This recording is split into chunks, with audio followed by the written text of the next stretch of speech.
வணக்கங்க. மண்டாடி திரைப்படத்தின் துவக்க விழா அன்னைக்கு உங்களை எல்லாம் சந்திக்கிறதுல நான் ரொம்ப மகிழ்ச்சி அடைகிறேன்.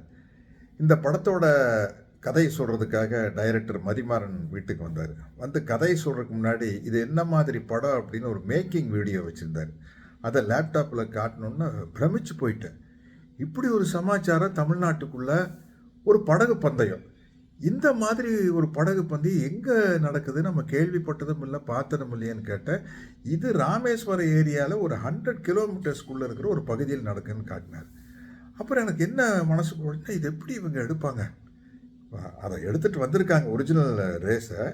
சினிமாவை அடிக்கையில் எவ்வளோ சிரமப்படுவாங்க அப்படிங்கிறது தெரிஞ்சது. மனசுக்குள்ளே என் கேரக்டர் சுமாராக இருந்தாலும் நடிக்கிறதுன்னு முடிவு பண்ணிட்டேன். ஏன்னா இப்படி ஒரு படத்தை மிஸ் பண்ணக்கூடாது. அப்புறம் கதையை சொன்னார், கேரக்டர் சொன்னார். கதையை ரொம்ப நல்லா இருந்தது, என் கேரக்டர் ரொம்ப பிரமாதமாக இருந்தது. ரொம்ப எனக்கு சந்தோஷமாக இருந்தது.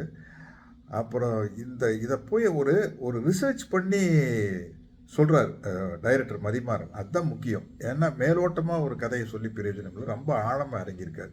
இப்படிப்பட்ட ஒரு கதையை எடுக்கிறதுக்கு சரியான செலவாங்க. அது hats off to producer Elred Kumar சாரும் கிரியேட்டிவ் ப்ரொடியூசர் வெற்றிமாறன் சாரும். ஏன்னா அவர் ஒரு மாபெரும் டைரக்டர். அவருக்கு இது எப்படி வரும் அப்படின்னு அவரால் கணிக்க முடியும். அப்புறம் ஒரு கடுமையாக உழைச்சி இன்றைக்கி ஒரு ஒரு நல்ல கதாநாயகன் அந்தஸ்துக்கு வந்திருக்கிற என்னுடைய அன்பு தம்பி சூரியோட கெட்டப் பார்த்தேன், பிரமாதமாக இருந்தது. சூரி எந்த அளவுக்கு இறங்கி வேலை செய்வார்னு நம்ம பல படத்தில் பார்த்தாச்சு. ஸோ இது ஒரு நல்ல டீம். பீட்டர் ஹெயின் ஸ்டண்ட் மாஸ்டராக இருக்காது. அதே மாதிரி எல்லா டெக்னீஷியன்ஸும் பெரிய பெரிய ஆளுங்க.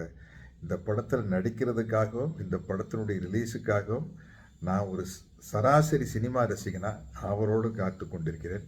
படம் வெற்றி பெற என்னுடைய மனமார்ந்த வாழ்த்துக்களையும் தெரிவித்துக் கொள்கிறேன்.